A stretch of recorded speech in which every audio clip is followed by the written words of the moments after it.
계속해서 강의 진행합니다. 11장이네요. 페이지 128페이지에 기타 충당금과 준비금입니다. 11.1에 일시사학 충당금이 있고요. 그 다음에 준비금에는 우리가 고유목적 사업 준비금 하나밖에 남지 않았죠. 원래는 연구매 인력개발 준비금이 있었는데 이게 2013년에 폐지되면서 지금은 고유목적 사업 준비금만 남아 있습니다. 일단은 11.1에 일시사학 충당금을 한번 보겠습니다. 1번에 취지 보시면 국고보조금 등은 순자산 증가설에 의해서 입금 항목이지만 이를 과세하면 자산 취득에 사용할 자금의 일부에 세금을 내야 하기 때문에 자산 취득 자금이 부족하게 되고요.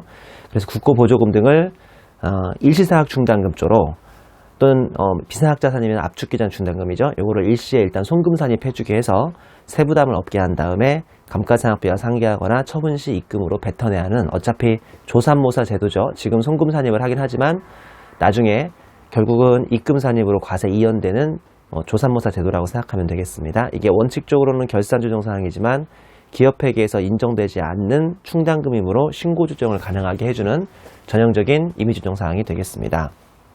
사례 좀 볼까요?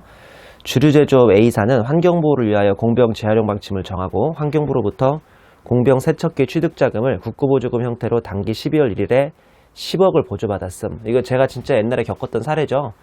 제가 감사할 때, 강의할 때 자주 등장하는 국순당이라는 회사인데요. 이 회사가 예전에는 공병을 재활용하지 않았는데, 산업자원부, 환경부인가요? 거기서 이제, 너네 공병 재활용해라. 소주 맥주는 하는데 너네는 왜 안 하냐? 그래가지고, 우리는 공병을 재활용하고 싶은데 공병 세척기가 없다. 이렇게 우기니까 이제 국가에서 그러면 10억 정도의 국고보조금 줄 테니까, 그걸로 돈 받아가지고 공병 재활용기기 사라. 뭐 이렇게 예전에 얘기했던 적이 있었어요. 근데 하지만 연말연시 분주한 시기를 지나서 내년 7월 1일 달에 날씨 좀 따뜻해지면 공병 세척기를 사려고 하는 거예요. 10억을 받아놓고. 세법에서는 순자산 증가세에 의해서 국고보조금 10억에 대해서도 단기 말에 바로 입금과세를 하거든요. 법인세를 20% 가정하면 일단은 A사는 단기 법인세 납부 시 2억을 법인세로 납부하고요. 차기 7월 1일에 실제로 공병 취득기를 살라고 하니까 10억이 남았습니까? 8억이 남았습니까? 8억이 나와버리죠. 이거 되게 황당한 경우잖아요. 그래서 그냥 국고보조금이 8억밖에 남지 않는다는 문제점이 발생하니까 세법상 이를 단기말 일시사학 충당금으로 송금을 산입할 수 있게 해주는 거죠. 자, 가운데 세로는 일시사학 충당금을 미설정하면 단기에 10억 받자마자 바로 그냥 10억이 입금으로 과세돼가지고 결국은 세금 2억이 나가버린다는 뜻이고요. 오른쪽 세로는 이걸 막기 위해서 기말에 일시사학 충당금이라는 설정합니다. 두 번째 칸 보시면 대변에 보시면 일시사학 충당금이 10억이 잡히면서 차변에 일시상학 충당금 전입액이라는 비용이 잡히니까 결론적으로 송금산입이 가능한 거죠. 아주 간단한 로직이죠. 아마 일회독할 때 많이 배웠을 걸로 기억하시고요. 129페이지의 2점의 국고보조금, 공사부담금, 보험차익에 대한 일시상학 충당금인데 몇 가지 특이사항만 정리하시면 됩니다. 그게 이제 제가 파란색으로 다 요약해 놨는데요. 동그라미 이번에 보험차익이죠. 고정자산의 멸실 등으로 인해서 보험금을 지급받아 멸실한 고정자산에 대해서 동일한 종류를 사야만 그나마 이 송금산입 혜택을 주는 겁니다. 이게 송금산입 혜택이라고 하기도 좀 뭐한 게 말씀드린 것처럼 언젠가 입금산입으로 뱉어내야 하는데 일단은 송금산입 해주니까 뭐 혜택은 혜택이잖아요. 그러려면 보험차익으로, 즉 한마디로 고정자산이 건물로 불타버려가지고 이게 보험차익이 나오면 그 나온 보험차익으로 같은 종류의 건물을 사야지 뭐 우리가 당장에 시설이 필요하다고 기계장치 같은 걸 사버리거나 그러면 송금산입의 혜택을 받을 수 없는 거예요. 양가로 이번에 송금산입 금액은 국고보조금 등으로 취득한 자산을 그대로 송금산입 해주는 거고 3번의 송금산입의 시기를 보면 국고보조금 등을 지급받은 사업연도 내년 취득한 사업연도가 아니라 이번에 지급만 받아버리면 당장 송금산입을 할 수가 있습니다. 양가로 4번의 자산 취득기한은 동그라미 2번 특례라고 해서 지급받은 날이 속하는 사업연도에 일단은 일시상학 충당금으로 송금산입을 먼저 잡아요. 세금 내시면 안 되니까. 그리고 나서 그 다음 사업연도 개시일부터 1년 이내만, 즉 한마디로 15년에 받으시면 16년까지만 1년 이내만 사시면 되는 거고 보험차익은 막 불나버리고 했으니까 복구하느라고 시간이 많이 걸릴 테니까 2년 이내, 즉 16년, 17년 이내에만 자산을 취득하면 문제가 없습니다. 그리고 양가로 5번에 입금산입 반대조정의 시기라고 해서 일반적인 경우는 감가상각비와 상계하거나 자산 처분 시점에 잔액을 반대 조정한다고 되어 있고요. 동그라미 2번 사용기간 이내에 자산 미취득하거나 또는 폐업, 해산해버리면 사유 발생일의 전액 반대 조정하라고 되어 있네요. 밑에 있는 사례는 뒤에 있는 우리 연습 문제 뒤에 세무회계 문제하고 유사하니까 제가 세무회계 문제에서 문제를 풀어드리겠습니다. 다음 페이지 11.2의 준비금은 말씀드린 것처럼 13년까지는 그나마 연구및 인력개발 준비금이 시험에 나올 수 있는 토픽이었는데 이제 그게 사라지면서 출제 가능성은 매우 낮아졌습니다. 물론 3점의 고유목적 사업 준비금은 여전히 출제될 수는 있습니다. 1번의 취지 보시면 기업회계에서 준비금은 이익으로 배당하지 않고 회사에 유보하는 금액으로 일종의 자본금 형태죠. 자본금이 아니라 자본 형태죠. 동그라미 회계 처리 보시면 우리 1년 동안 벌었던 이익잉여금을 차변으로 없애면서 대변에 이익준비금을 쌓는 건데요. 근데 세법은 전혀 그렇지 않죠. 세법은 준비금이 충당금하고 똑같다고 생각하시면 돼요. 즉 부채 성격이라고 보시면 되는 거죠. 내용을 보면 장래에 발생할 금액을 준비, 즉 충당하기 위해서 송금에 산입하는 금액으로서 일종의 부채 성격입니다. 회계처리 보면 대변에 고유목적 사업 준비금 전입액이라고 해서 비용 100, 차변에 비용 100 잡으시고 대변에 고유목적 사업 준비금이라는 일종의 부채 같은 걸 잡는 그런 성격입니다. 2점의 종류 보시면 고유목적 사업 준비금부터 손실보전 준비금까지 제가 한 5개 정도를 만들어 왔는데 이거 그러니까 2차 시험에 계산 문제로 출제될 가능성은 1번 고유목적 사업 준비금 정도밖에 없다고 보시면 되겠네요. 이게 설정 근거법이 나중에 최저한세 공부할 때 중요한데요. 위에 3개는 법인세법상 준비금이고 아래 2개는 조특법상 준비금입니다. 그리고 가운데 서를 보시면 위에 3개는 결산조정이 되고 밑에 2개는 결산조정이 되지 않습니다. 이제 그 중에 그나마 제일 중요한 3번의 고유목적 사업 준비금인데요. 이게 이거죠. 양가로 1번 비영리법인이 대상 회사가 되다 보니까 그래서 중요성은 좀 떨어져요. 근데 요새 비영리법인이 많이 부각되고 있으니까 공부를 해놓긴 해놓으셔야 하는 거예요. 양가로 1번 설정법인을 보시면 비영리대국법인이고요. 양가로 1번 송금한도라고 해서 이겁니다. 한마디로 연대, 제가 연세대를 제일 많이 사례를 드는데 연대, 이게 다 고유목적 사업 법인인 거잖아요. 아니 비영리법인인 거잖아요. 연대가 이제 학생들한테 등록금을 받아가지고 그걸로 은행에다 넣어놓으면 이자가 나옵니다. 이자. 이 이자 과세 됩니까? 안 됩니까? 이 이자 정도는 과세가 돼야죠.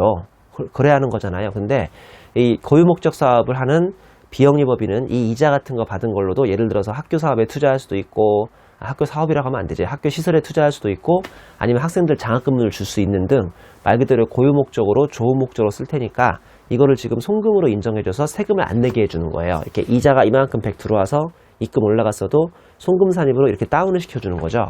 그래서 동그라미 1번 이자랑 배당소득은 무려 100%를 입금으로 올라와 있는 걸 송금으로 이렇게 산입을 해줍니다. 세금 안 내게. 그리고 동그라미 2번 수익사업소득에서는 지금 2월 결손금이 누적되어 있으면 2월 결손금 빼주고, 금방 동그라미 1번 이자나 배당은 어차피 100% 송금 인정받았으니까 이거 빼주고, 그 다음에 법정기부금까지 빼준 다음에 나머지 금액의 절반 정도, 그러니까 쉽게 얘기해서 수익사업에서, 즉 연대가 우유 팔아가지고 수익사업이 있다고 쳐요. 그러면 그 수익사업에서 난 소득도 무려 50% 정도까지는 지금 송금으로 일단 인정해줘요. 이렇게 수익사업으로 200이 올라왔으면 그거의 절반인 50%를 송금으로 인정해주니까 참 좋은 제도죠. 근데 1번 빼고 2월 결손금 빼고 법정기부금도 뺀다는 걸 기억하셔야겠습니다. 양가로 4번의 이자 상당액입니다. 이걸 5년 동안 써먹어야 돼요. 지금 송금 산입을 100%짜리 한 거 있고 50%짜리 한 거 2개 있죠. 이 2개를 5년 이내 써먹으셔야 하는데, 그러니까 써먹는다는 것은 고유목적 사업에 쓰란 소리예요. 학교 재단에다 뭐 전입을 해가지고 이거 가지고 예를 들어서 학생들 등록금도 주고 교수들 뭐 월급도 주고 해야 할 거 아닙니까? 근데 5년 이내 미사용한 금액에 대해서는 이자 상당액을 법인세 가산할 때 납부하는데, 이자 상당액은 법인세 감소액에 이자 계산일수의 0.03% 정도를 내게 돼 있습니다. 그러니까 5년 동안 송금 산입한 것을 빨리 써먹으라는 뜻입니다. 이게 근데 특이사항이 하나가 있는데요. 옆 페이지죠. 옆 페이지 주 4번 보시면 공익법인의 설립, 운영에 관한 법률에 의하여 설립된 법인으로서 고유목적 사업 등에 대한 지출액 중 50% 이상을 장학금으로 지출해버리면 이 법인에 대해서는 아까 제가 50% 곱하라는 자리에 80%를 곱하고요. 그리고 지출액 중 80% 이상을 장학금으로 지출하는 법인은 상당히 고무적이죠. 이럴 경우는 무려 100%를 송금 인정해주는 제도가 있습니다. 자, 여기까지 해서 11장은 아주 간단하게 마치고요. 중요한 토픽이 아니니까 뒤에 문제도 하나만 풀겠습니다. 뒤에 문제 보시면 세무회계의 1번 문제 페이지 330페이지 이것도 하나만 풀게요. 다음은 제조업을 영위하는 상장 비중소기업인 주국세에 7기 사업연도의 법인세 신고와 관련된 자료이다. 별도의 언급이 없는 한 전기까지 세무조정은 적절하게 이루어졌고 세부담을 최소화하는 것으로 가정한다. 아래 예시된 답안 장식에 따라 소득금액 조정 합계표를 작성하시오라고 되어 있네요. 자, 문제를 읽어보면 당해 법인의 7기에 화재로 소실된 기계장치와 관련된 자료이다 해서 2015년 1월 10일에 기계장치 A 재무상태표 취득가액은 6천만원, 감가상각 누계액은 5천만원이니까 한마디로 1천만원 남아있는 이 기계가 화재가 발생해서 전소가 되었죠. 2015년 2월 2일에 보험회사로부터 보험금 2,500만원을 수령하고 다음과 같이 회계 처리했다. 결론적으로 1,000만원짜리가 사라지니까 대변에 일단은 미결산으로 잡아놓고요. 차변에 2,500만원 들어왔으니까 보험 차익이 1,500만원만큼 생겼습니다. 무슨 말씀인지 아시겠죠? 자, 그 다음에 양가로 2번 보시면 보험금을 수령 후 2015년 7월 5일에 소실된 기계장치 A와 동종의 기계장치 B를 2천만원에 취득했습니다. 자, 1,500만원 받았는데 2천만원에 취득을 했고요. 3번 보시면 주국세는 기계장치 B에 대해서 제8기에 2번 기죠? 8기, 다음 기네. 다음 기로 250만원을 감가상각비로 계상했다. 기계장치에 대해서는 정액법으로 적법하게 신고하였다라고 되어 있고요. 그 다음에 양가로 4번 상기에 제시된 자료 이외에 고려사항은 나머지 사항은 고려하지 않기로 했다라고 되어 있습니다. 자, 일단은 일시상각 충당금을 우리 설정을 해야죠. 일시상각 충당금은 지금 2천만원에 취득했으니까요. 꼭 이렇게 나옵니다. 그러니까 지금 이 문제에서 일단은 보험 차익은 얼마 나오죠? 보험 차익은 1,500 나오는데 이걸로 새로 취득한 취득 자산이 꼭 1,500보다 이렇게 이건 크게 나왔네요. 크게. 그러니까 한마디로 보험 차익 1,500만원 나왔는데 그 중에 취득 자산을 2,000을 썼으니까 결론적으로 보험 차익을 싹 다 써먹었다고 하기 어렵고 지금 보시는 것처럼 2천만원짜리면 1,000만원까지만 써먹는 거예요. 1,000만원까지만. 왜냐하면 1,000만원짜리 사라지고 2,500만원 받았으면 2,500만원까지 사야 할 거 아니에요. 근데 기계장치를 보다시피 항상 2천만원만 사니까 결론적으로 2천만원 중에 소실된 거 1,000만원 장부가액이 있는 셈이고 보험 차익 2,500 중에 얼마나 써먹은 거죠? 이렇게 하면 1,000만원만 써먹은 겁니다. 1,000만원. 1,000만원만 써먹은 거예요. 왜냐하면 이 안에 구장부가가 1,000만원 있었으니까 한마디로 결론적으로 2,500 받아가지고 1,000만원만 보험 차익 써먹은 거니까 송금산입의 일시상각 충당금으로 1,000만원을 잡습니다. 전형적인 문제들이 항상 이렇게 나왔어요. 2,500 받아도 2,500이 안 되게 써먹어요. 2,500이 안 되게. 자, 그 다음에 우리 감가상각 CV를 해야 할 텐데요. 감가상각 CV는 이번 기회에 250만원을 감가상각했다고 되어 있습니다. 그러면 감가상각 CV는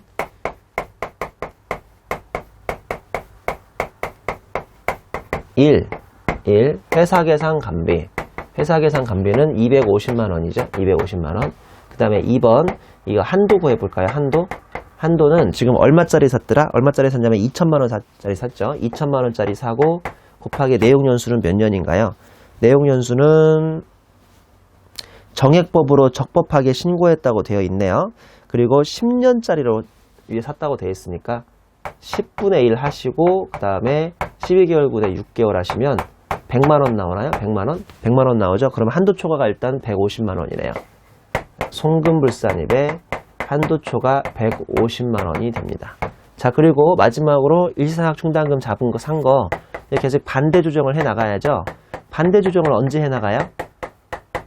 삼각하면서 해 나가는 거예요. 삼각하면서.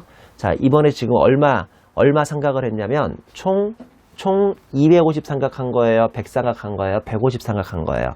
100 삼각했네요. 100 곱하기, 야, 너가 알고 있는 원래 취득가액은 얼마냐? 이 문제에서 취득가액은 2천만원이죠?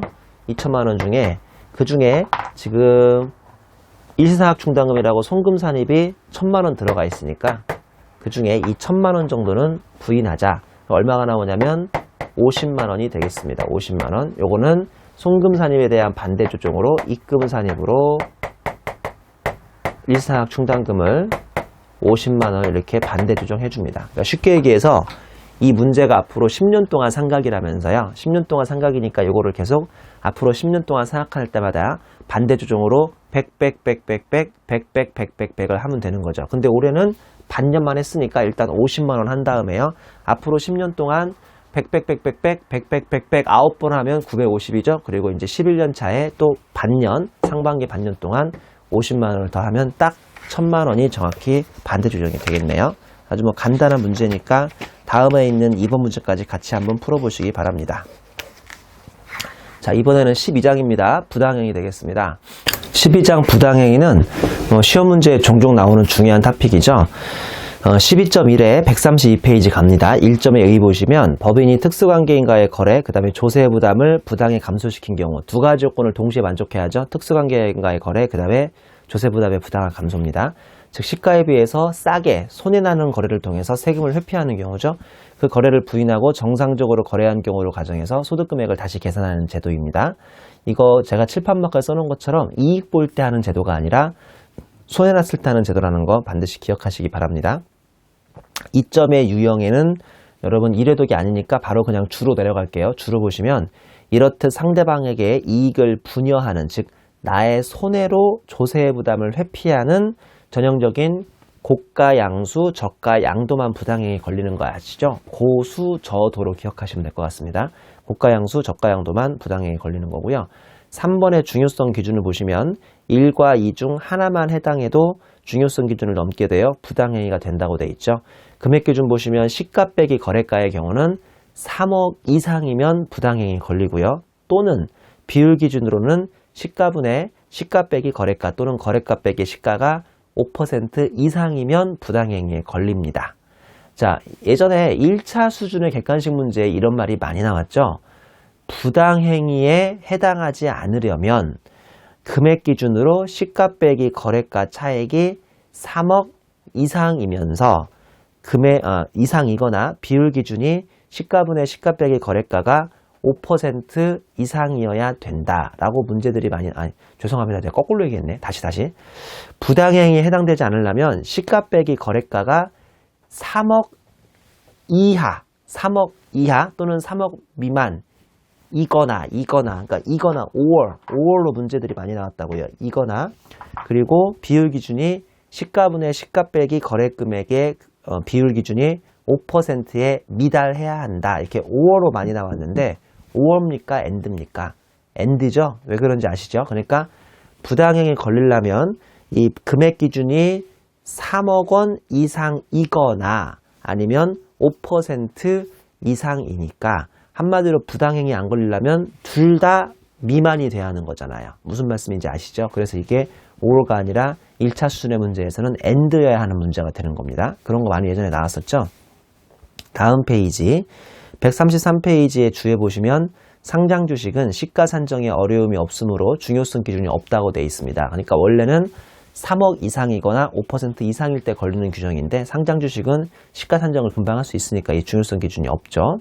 자, 그 다음에 4번의 세무 규정을 보시면 가운데 세로는 저가 양도시고 오른쪽 세로는 고가 양수신데요. 이것도 은근 중요하죠. 왜냐하면 저가 양도일 때는 부당행위 세무 규정 한 번만 해주면 돼요. 상대방이 주주이면 배당이고 임직원이면 상여득이겠죠. 오른쪽 세로 보시면 그게 아니라 고가 양수일 때는요. 자산을 고가로 양수해와서 고가로 사온 지금 그 효과가 회사 그대로 기말까지 그 자산 왜곡된 금액에 남아있으니까 자산도 밑으로 감액을 시켜줘야 하는 거죠. 그래서 고가 양수일 때는 입금산입 부당행위 배당만 하시면 안 되고 송금산입 토지의 50의 마이너스 부도 해주셔야 하는 거예요. 이거 한번 읽어보시면 제가 다 문제 숫자로 써놨으니까 어렵지 않으실 거고요. 그 다음에 그 제가 칠판 마크에도 마지막 네 번째 줄에 뭐라고 써있냐면 고가 양수일 때는 기말에 지금 고가로 사온 자산이 자산 자체가 왜곡되어 있을 때니까 송금산입으로 이중조정으로 마이너스 수입으로 깎아놓으라고 써놨으니까 한번 참고해 보시기 바랍니다. 챕터 12.2는 부당행위 계산 부인 적용 요건이라고 해서 1점에 특수관계인과의 거래하고 2점에 조세 부담을 부당히 감소하는 손해보는 척을 하셔야 하는데 1점 특수관계인은 과거에 1차 시험에도 2차 시험에도 중요한 토픽으로 나오진 않았었죠. 1번은 우리 법인의 주주와 그 친족, 2번은 법인의 A, 임원 사용인 B, 주주의 사용인. 그 다음에 C. 사용인 외의 자 중 법인의 금전 기타 자산에 의해서 생계를 같이 하는 자. D. 이들과 생계를 함께하는 친족. 3. 우리 법인의 실질적인 지배자. 4. 금방까지 1, 2, 3번에 있는 사람이 지배적인 영향력을 행사하는 경우. 다음 페이지 보시면 꽃표시 2번에 지배적인 영향력이라고 하면 일반적으로 주식을 30% 이상 정도 가지고 있는 경우죠. 그 다음에 5. 동그라미 5. 우리 법인이 직접 또는 1에서 4번까지를 이용해서 다시 한번 지배적인 영향력 30% 이상을 투자하는 경우. 그 다음에 6번 우리 법인의 30% 이상을 투자한 법인에 다시 30% 이상을 투자한 법인 또는 개인이고, 동그라미 7번은 그 공정거래에 관한 법률에 따라서 기업 집단 안에 소속되어 있는 법인입니다. 밑에 그림까지 나와 있지만 이건 제가 자세히 설명하지 않을 테니까 1차나 2차 수업 목적에서 이걸 가지고 지금까지 뭐 깊이 있게 파고든 문제는 거의 없다고 보시면 되겠네요. 136페이지 2점에 조세 부담을 부당히 감소시키는 유형이라고 해서 고수저도만 잘 기억하시면 돼요. 양가로 1번 고가양수 저가양도입니다. 양가로 1번도 고가양수 저가양도인데 양가로 1번은 자산을 고수저도하는 경우고 양가로 2번은 용역을 고수저도하는 경우지요. 양가로 3번 자본거래는 나중에 그 불공정, 불균등 증자감자 불공정 합병에서 다시 한번 설명드릴 거고요. 양가로 4번에 기타의 거래라고 해서 대놓고 남을 도와주는 거죠. 예를 들어서 동그라미 1번 무수익 자산, 뭐 황무지 같은 걸 막 사주는 거예요. 자회사가 지금 황무지를 가지고 있는데 그게 이제 수익이 안 나니까 모회사가 굳이 무수익 자산을 사주는 거죠. 무수익 자산은 매입한 것 자체가 고가 매입입니까? 저가 매입입니까? 고가 매입이죠. 왜냐하면 아무런 가치가 없는 걸 사줬다는 것 자체가 고가 매입이잖아요. 그 다음에 동그라미 8번은 불량자산을 차환이나 양수해 주는 거죠. 이것도 참 웃긴 건데요. 불량자산의 대표주자가 불량채권이거든요. 그러니까 자회사가 부도난 채권을 가지고 있어서 힘들어하니까 모회사가 이거를 대신 사주는 겁니다. 또는 차환하는 건, 차환은 이제 교환이라고 비슷한 거니까 뭐 같은 내용이죠. 교환이나 양수나. 그 다음에 뭐 9번, 10번, 11번, 12번 마찬가지고요. 10번의 경우 출연금을 대신 부담한다고 되어 있는데 출연금이 뭐죠? 세법에서 출연금은 뭐 TV 출연하는 그런 게 아니라 출연금은 보통 기부금을 의미하는 거니까 기부금을 막 대신 부담해 주는 겁니다. 그러면 모회사는 손해보는 거잖아요. 자회사를 대신해서 막 기부금을 부담해 주면. 그 다음에 밑에 있는 줄을 보시면 중요성 기준 적용이라고 해서 1부터 4까지는 거래 및 이에 준하는 거래는 중요성 기준을 따지죠. 왜 앞에 페이지에서 5%하고 그 3억을 따졌잖아요. 이걸 따지는데 근데 단 상장 주식을 한국거래소에서 거래한 경우는 말씀드린 것처럼 현저한 이익 요건인 중요성 기준을 따지지 않고요. 동그라미 5번, 저기 5번에 있는 불공정 거래는 별도로 142페이지 수수하겠지만 별도의 규정이 있습니다. 그리고 나머지 이제 특히 7번부터 12번까지는 중요성 기준 없이 그냥 무조건 걸리는 그런 제도네요. 136페이지 12.3을 보시면 부당거래에 대한 판단은 시가 산정하기라고 되어 있습니다. 솔직히 고백을 하면 제가 옛날에 공부할 때는 부당행위를 참 어렵게 했었는데요. 왜 내가 부당행위를 참 어렵게 생각했을까라고 생각하니까 이 12.3을 잘 파악을 못했던 것 같아요. 결론적으로 부당행위는 시가와 거래가의 차액이 3억 이상이거나 그럴 때 적용하는 건데 시험 문제에서 우리한테 시가를 주겠습니까? 거래가를 주겠습니까? 시가와 거래가를 둘 다 주진 않을 거요. 그러면 시험 문제가 너무 쉬워지니까 아마 시가나 거래가 중에 하나를 줄 텐데 뭐를 주겠습니까? 거래가는 있어야 하는 거 아니에요? 뭐 이걸 얼마에 거래했다라는 게 있어야 문제 조건이 성립이 되는 거잖아요. 그래서 일반적으로 거래가를 줍니다. 결론적으로 부당행위 문제는 내가 뭐를 찾아야죠? 시가를 찾아야 합니다. 시가 찾기와 싸움이라고 생각하시면 되겠습니다. 1번의 부당행위의 판정 기준이라고 해서 이걸 시가라고 하는데 양가로 2번 시가가 분명한 때는 너무 썰렁하니까 시험에 거의 안 나올 것 같고요. 2번 보시면 시가가 분명하지 않을 때인데 반가로 1번의 일반 자산은 감정평가법인의 감정가액을 쓰세요. 이게 제일 일반적이고 확실한 시가고요. 그게 없으면 동그라미 2번에 상증법상 평가액이라고 우리 마지막 날 상증법 배우게 돼 있잖아요. 그 평가액을 쓰시면 되는데 반가로 2번 주식은 원래 우리나라에서 주식은 이 감정평가를 써먹을 수가 없으니까 상증법상 보충적 평가액이라고 이걸 바로 써먹으십니다. 거기 가로 열고 써있죠. 왜냐하면 주식은 감정가액을 우리나라가 허용하지 않기 때문이죠. 주에 보시면 상증법상 평가액이라고 해서 어떻게 평가하는지가 써있는데요. 예를 들어서 토지는 개별공시지가라는 제도가 해양부, 국토건설부 가면 다 나와 있고요. 동그라미 2번 건물은 국세청장 고시가격이라는 걸 쓰고 있습니다. 예전에 동그라미 5번 상장 주식하고 동그라미 6번 비상장 주식이 1차 시험에서 나온 적이 있었죠. 상장 주식은 평가 기준 전후 각각 2개월, 총 4개월 동안의 최종 시세가액이라는 걸 평균 내시하고 비상장 주식은 순손익가치와 순자산가치 중에 가중평균을 내서 구하게 되어 있습니다. 2번 보시면 임대차와 용역 제공의 시가를 알 수 없는 경우라고 되어 있는데요. 임대차의 경우는 일반적으로 요새 100억짜리 건물이 있으면 거기에 보증금으로 한 50%는 내게 되어 있거든요. 그래서 임대차는 자산 시가의 한 50%를 보증금으로 주고받았어야 하는데, 즉 50억을 주고받았어야 하는데 실제 수령한 전세금 보증금이 10억밖에 안 된다면 40억을 덜 받은 거예요. 보증금조로. 거기에 정기예금 이자율 곱해가지고 365분의 임대일수로 이제 월할, 일할 계산을 하게 돼 있죠. 이렇게 하면 내가 진짜 받았어야 하는 시가에 해당하는 뭐 임대료 정도의 수준이 나오는 거고요. 동그라미 2번의 용역 제공은 해당 용역에 원가가 들어갔으면 더하기 원가에다가 이익을 가산하면 그게 이제 시가가 되는 거잖아요. 그래서 해당 용역의 원가, 가로 열고 직접비, 간접비 포함되고 더하기 용역 원가 곱하기 유사한 이런 용역에 다를 때는 원가 대비 얼마나 이익을 붙였느냐, 즉 원가 기준 이익률이라는 걸 계산하게 되어 있습니다. 동그라미 3번 금전대여는 가중평균 차익 이자율 또는 당좌대출 이자율이라고 해서 나중에 139페이지 후수를 해드리겠습니다. 그 밑에 보시면 줄번의 사택의 임대가 유치하지만 꾸준히 시험이 나오고 있죠. 동그라미 1번 임원 중 출자 임원과 그 친족은 가운데 세로 사택의 임대료를 안 받아버리면 이거 부당행위 회사가 걸리는 겁니다. 그리고 오른쪽 세로에 사택의 유지비도 송금불산입을 해버리는 거죠.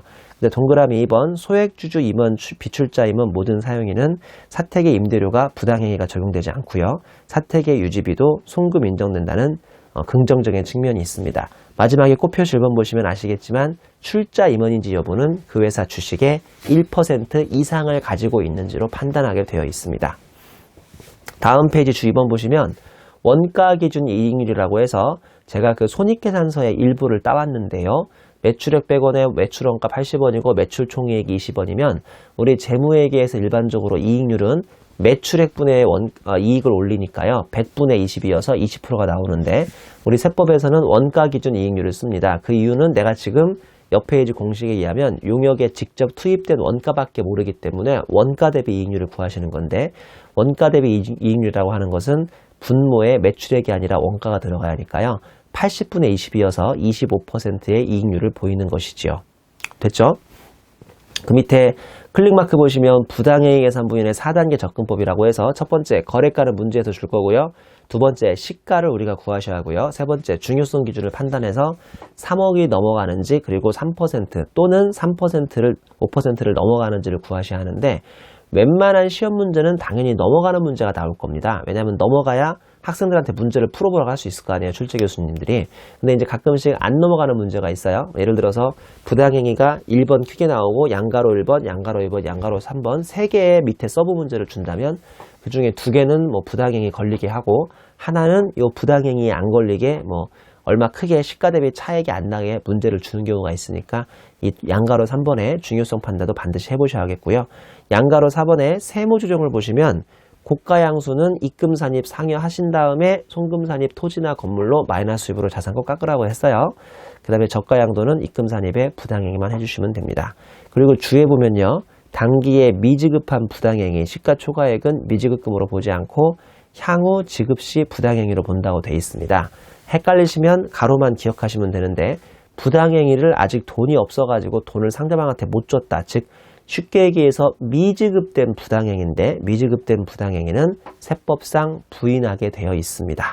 그 밑에 있는 사례 1번은 어차피 뒤에 그 세무회계 문제에서 비슷한 걸 푸니까 지금 설명은 드리지 않겠습니다. 자, 139페이지의 12.4가 금전대여의 부당행위라고 해서 소위 가지급금 인정이자죠. 그림을 보시면 A법인이 골프회원권 취득자금을 대주주한테 100원에 대여해 줍니다. 이러면 안 되는데 실무에서 이런 경우가 종종 있지요. 그러면 이제 대주주가 2%로 매년 이자를 2%를 내고 있어요. 그러면 A법인 그림 보시면 그림 안에 가로에 이자 수익이 2원이라고 되어 있잖아요. 이렇게 하면 안 되는 거예요. 왜 남한테 돈 빌려주고 A법인 너는 2%밖에 안 받았냐고 국세청이 막 따져 묻는 거죠. 그 밑에 A법인 밑에 박스 보시면 if 적정 이자 수익이 7%라면 그러니까 한마디로 자기의 대주주한테 100억 빌려줬으면 7%인 7억의 이자를 받아야 하는데 실제 2억밖에 안 받았으니까 화자표의 부당행위는 7 빼기 2에 5억이라고 되어 있습니다. 이때 선생님 어떻게 해서 적정 이자 수익이 7%인 겁니까? 화살표가 두 개로 지금 뻗어나가고 있죠. 이게 만약에 원칙은 가중평균 차입 이자를 쓰셔야 하는데 이게 적용이 불가능하거나 아니면 회사가 선택하면 그냥 간단하게 당좌 대출 이자율을 쓸 수가 있습니다. 현행 세법상 당좌 대출 이자율은 6.9%인데 이거는 수업 목적으로 문제에서 주게 돼 있으니까 여러분이 굳이 암기하실 필요는 없겠네요. 자, 2번으로 내려오시면 가지급금 인정이자 계산 방법이라고 해서 틀 10이 나오고 있죠. 적정이자, 즉 가지급금 적수 곱하기 적정이자율 곱하기 365분의 1 빼고 회사 장부 이자 계상액을 빼게 되어 있습니다. 동그라미 1번 보시면 가지급금 적수는 지급이자 송금불산입에 업무보관 자산 등 관련이자 계산 대상 대여액과 동일하다고 되어 있어요. 제가 몇 가지는 빼야 한다고 했었잖아요. 이 몇 가지 빼는 거 있는데 그 몇 가지 뺀 다음에 나머지 다 집어넣으시는 거 맞고요. 그 다음 땡마크 동일인에 대한 가지급금과 가수금이 동시에 있으면 상계해버리시면 됩니다. 단 각각의 약정에 의해서 상계를 할 수 없게 되어 있으면 상계할 수 없으니까 총액으로 집어넣으시면 되고요. 동그라미 2번의 적정이자율은 원칙은 가중평균 차입 이자율, 예외적으로 당좌 대출 이자율을 선택할 수 있거나 또는 선택해야만 하는 사람들도 있죠. 그 다음에 동그라미 3번은 회사 장부상 이자 계상액이니까 회사가 실제로 대표이사한테 돈 빌려주고 위에 그림 대주주한테 돈 빌려주고 2억을 못 받더라도 이게 현금 수령액이 아니니까 보다시피 뭐를 빼라고 돼 있어요. 장부상 이자 계상액을 빼라고 돼 있기 때문에 내용을 보시면 회사 장부상 이자 계상액은 이자 수익이 기말까지 미수 수익으로 남아있다 하더라도, 즉 현금 회수를 못한다 하더라도 미수 수익만 잡아놔도 세법상 저 자리에 회사 장부상 이자 계상을 빼준다는 이 공식에 조금 허름한 그런 규정이죠. 원래 그러니까 위에 있는 그림에 100억 빌려주고 제가 2원 받으라고 그랬잖아요. 이거 실제로 이자 받아야만 7 빼기 2를 해주는 건데 안타깝게도 다행으로 세법의 지금 규정은 이게 조금 허당이어서 회사 장부상 미수만 잡아버려도 2원을 빼준다는 매우 재밌는 규정이 있습니다. 자, 주 1번, 주 2번 보시면요. 가중평균 차입 이자율 또는 당좌 대출 이자를 적용하라고 했는데 주 1번 보시면 가중평균 차입 이자율입니다. A법인이 대주주 등에게 자금을 대여하기 전에 은행 등으로부터 차입한 이자율을 가중하여 평균하는 개념입니다. 그러니까 쉽게 얘기해서 위에 있는 그림에서 A법인이 대주주한테 100억을 빌려줬는데 자기도 100억이 없어가지고 은행에서 100억을 빌려온 거예요.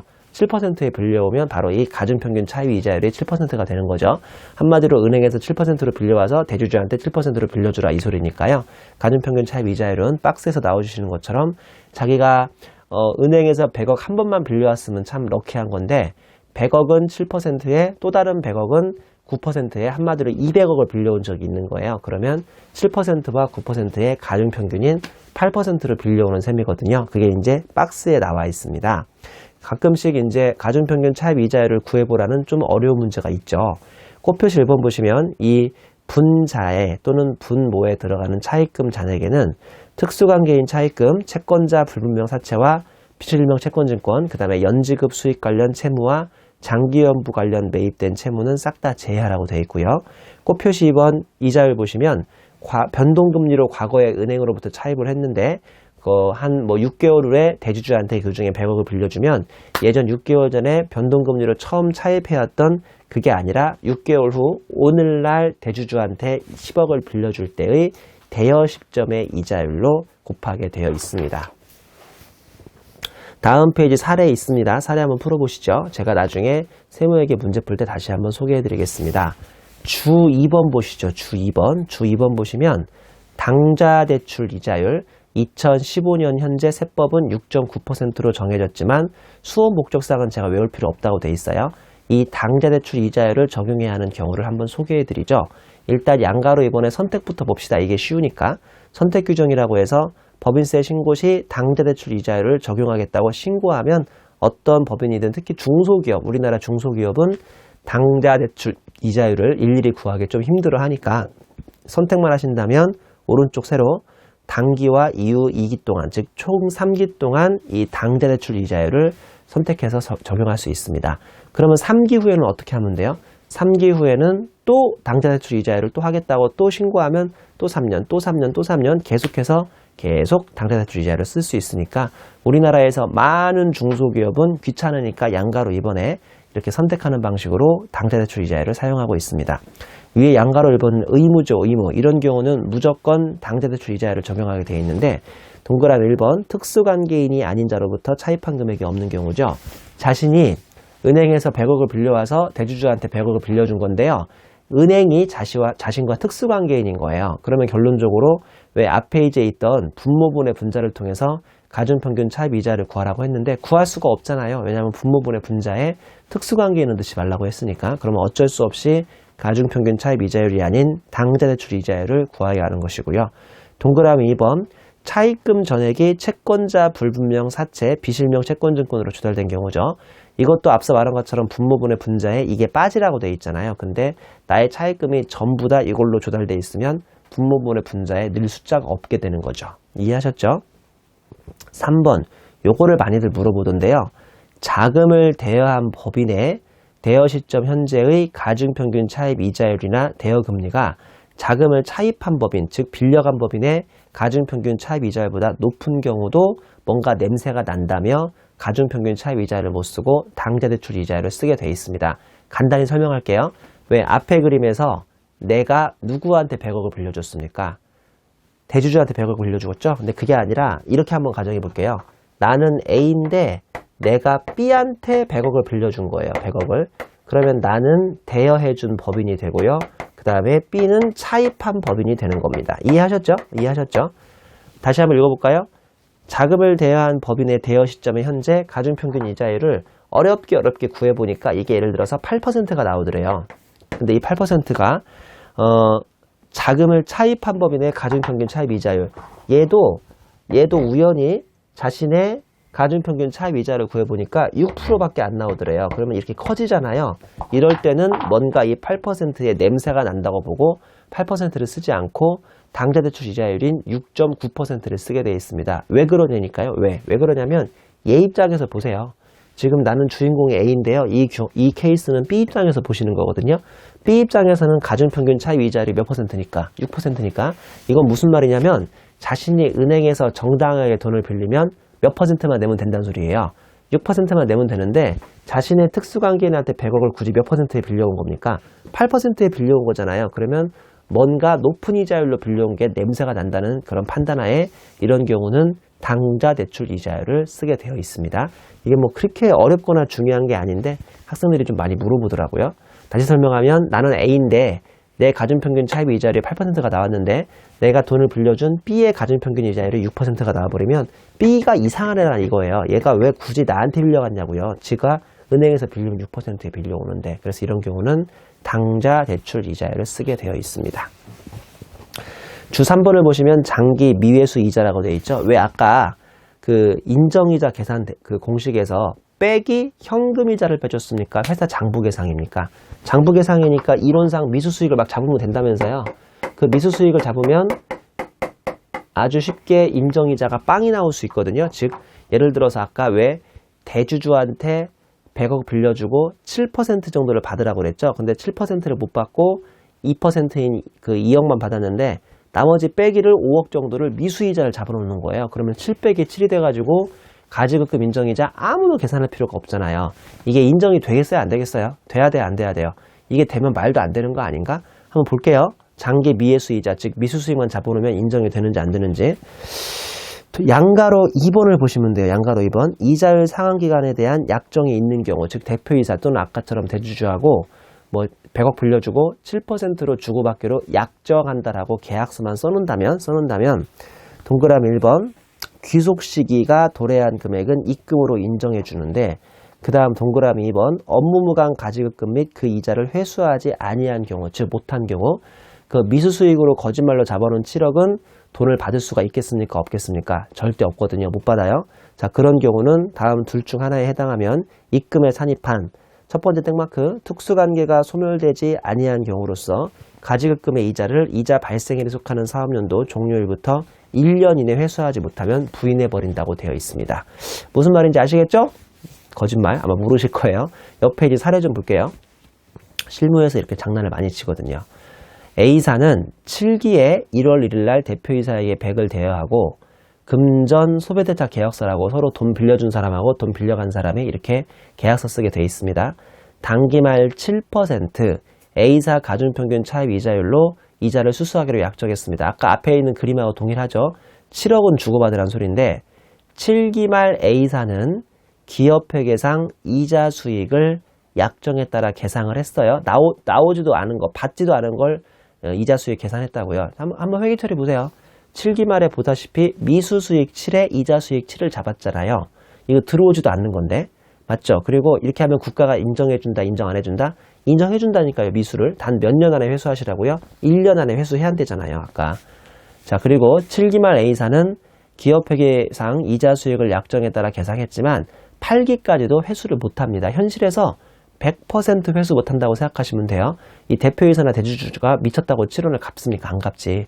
그럼 8기에 보시면 회계 처리가 있어요? 없어요? 없어요. 그럼 세법이 너 나쁜 놈들 1년 전에 미수 수익 잡은 게 거짓말이었구나라고 해서 보다시피 1년 전에 잡은 이자 수익, 미수 수익을 취소, 반대 분기하는 거나 마찬가지고 다시 1년 후에 FM대로 뭐를 적용하겠다? 부당행위를 적용하겠다 이겁니다. 그러면 세무조정으로 아까 작년에 잡았던 미수 수익은 반대 조정으로 송금산입으로 없애셔야겠고요. 그 다음에 부당행위를 해서 7을 상여처분을 해주셔야겠습니다. 이제 좀 이해되시죠? 그 앞장에 있는 주 3번의 장기 미해수이자는 그냥 글로 읽으면 참 어려워 보이는데 이것처럼 사례로 보시면 대략적으로 무슨 말인지 아마 사례 이해는 되실 겁니다. 여기까지 해서 일반적인 그 부당행위를 마치고요. 챕터 12.5에는 불공정 자본거래라고 나와 있습니다. 불공정 자본거래에는 옆 페이지 가보시면 143페이지의 2점에 표에 보시면 양가로 1번에 불균등 증자, 양가로 2번 불균등 감자, 양가로 3번 불공정 합병이라고 해서 총 3가지 종류의 자본거래가 나와 있습니다. 첫 번째는 증자예요. 증자는 다시 반가로 1번에 저가 발행할래, 반가로 1번에 고가 발행할래. 저가 발행할 때는 재배정할 때와 실권할 때가 있고요. 고가 발행은 재배정할 때랑 실권할 때 두 가지가 있는데 일단은 재배정하는 경우는 대놓고 상대방한테 재배정을 해주면서 부당행위를 부추기는 거나 마찬가지니까 표의 오른쪽 세로에 중요성 차이가 얼마인지랑 관계없이 무조건 부당행위에 걸린다고 생각하시면 되고요.